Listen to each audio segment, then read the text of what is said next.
All right, guys, just finished off about 2.5 litres of summer squash soup.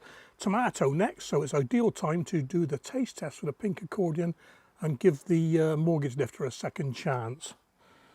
So yeah, I did about 3 litres of the sauce summer squash soup. Right, doesn't matter what it tastes like; it's going to go in the soup anyway. So.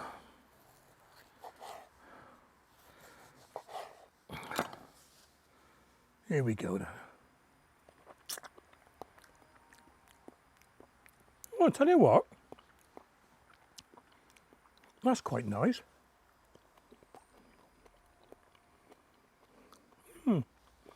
Not too bad, no, yeah, I'd grow that again.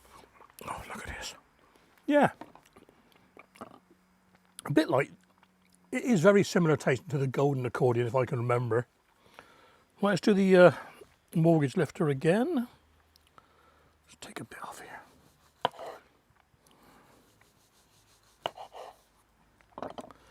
I promised I would.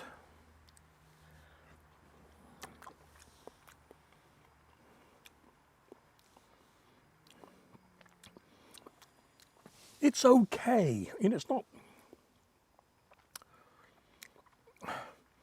outstanding. It tastes like a tomato, and it is a tomato, you know what I mean? It's certainly not as bland as the last one I had, so that's weird. Yeah, oh well. I'll happily put that in my soup.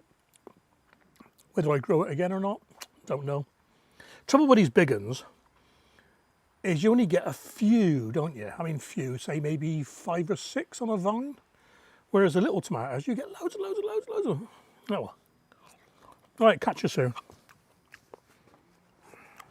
Okay guys, how are we all? Just up the plot this morning. What was it, Monday morning? So basically I come up every Monday just to sort of plan the week out. Now I've had a quick tickle around with the hoe, as they say. But I'm just looking around. I've got a few things to do today, but I'll show you those in a minute. Gonna do a harvest. Ooh. Yeah, I'm gonna take these tromboncino now, I think, all of them. Yep. It's amazing that one, I'll show you that in a minute. I'm going to leave this borage another week, I reckon, because if you look, if you can see them, it's covered in hoverflies and wasps and bees, but I don't want it to go to seed again. It was everywhere. Same as a calendula really, but I'm a bit too late with that, that's already gone to seed. But calendula's easy enough to pick, you can see the seeds on the ground, they're huge. Yeah, the courgettes are all done now. I'll pick those, lift those plants pretty soon. Mustard, Calianti, green manure. And look at the flea beetle on it. Can you see those? See all the holes in the leaves? Pretty amazing. So, I don't know, when it's about a foot tall, I suppose, cut it and dig it in. Tomatoes are nearly gone, but they're still fighting on. Look, there's loads of green ones. No signs of blight yet. Perhaps I should have wished I hadn't said that, but yeah. I was saying the other day to my friend, I said, not going to have not going to have many green tomatoes this year for green tomato chutney, but I may yet. There's quite a few on here. They might ripen. Another risto mate there. Look. That's amazing, that is. Pumpkin, can't remember what sort that is now. Let's have a look when I get home. And the tomatoes from the other side. Yeah, they look like they're dying off, but it's not blight. It's just where stems and that have got damaged.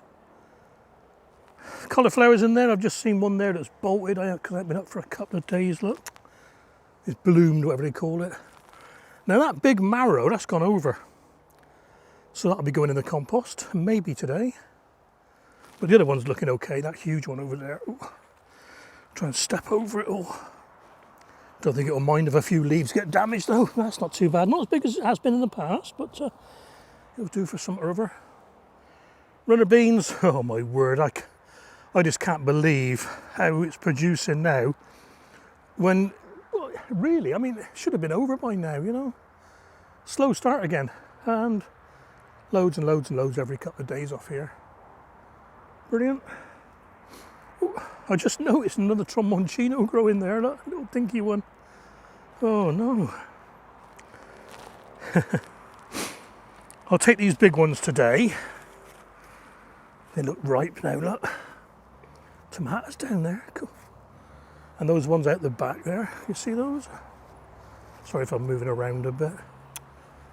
Yeah, down there, look. Not much else in here now, I don't think. No, a couple of dried beans there, I don't want to save those.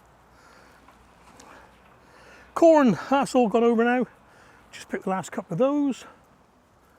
That's the early bird and that's the solstice. Happy with my corn this year, never had it so good. So yeah, for me this year the disaster has been leeks. They're edible, but they're not very presentable, are they? Not very good at all. So it's a weird one this year, and that's where the brassicas are going to go in a minute. Ooh, Zephyr, summer squash Zephyr gone mad in there. Whew. Yeah, another one there to pick in a minute.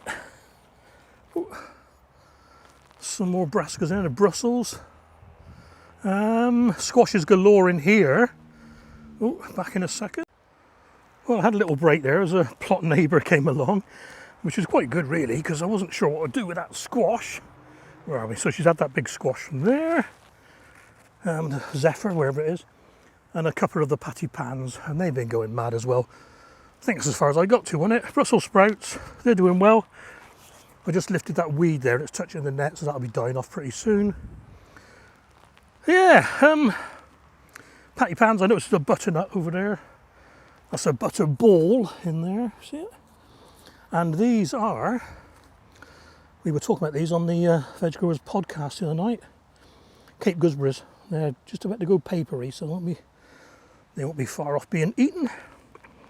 But not many of those will get home because they'll be eaten on the plot. Like I say, lift the tromboncinos. Let's have a quick, hang on. I think that's about it up here. Oh, we got them. I'll keep picking up the carrots. Yeah, that's the way to do it. Just chuck them in, pick them when you need them. Yeah, a few more there. And I've got to make space for next year's project. So I need 4 beds for that. So I may not replant this one once all these borage are up and everything. Let's see. Do the planning during the cooler months, eh? Right, let's do some harvesting. Well, not a bad harvest. More runner beans. The last of the corn. Couple of early birds, and look at these tromboncino. Oh my word. The long ones in the centre were grown on the trellis, and the curly ones are on the ground. Now the observation from that is the ones hanging have thinner stems, and the ones on the ground have got thicker stems. So, weird. Right, let's get those off there before they fall in the water. I should be doing those again next year. This is my best year ever for tromboncino, I tell you. Oh, it's brilliant. Right, a load of cabbages to go in. My usual Rigoletto, and I've got some cauliflower North Foreland. Just getting a little bit of Q4 and charge, just to get them going. Because these are going to be in now till, I don't know, next July or August, isn't it?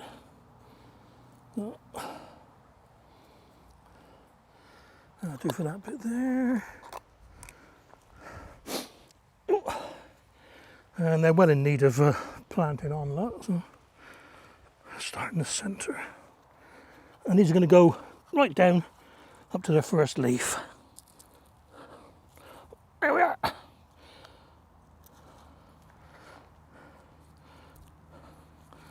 And then we shall put a few slug pellets round,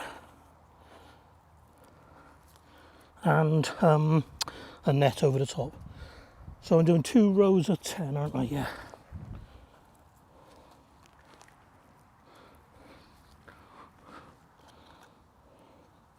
Well rooted.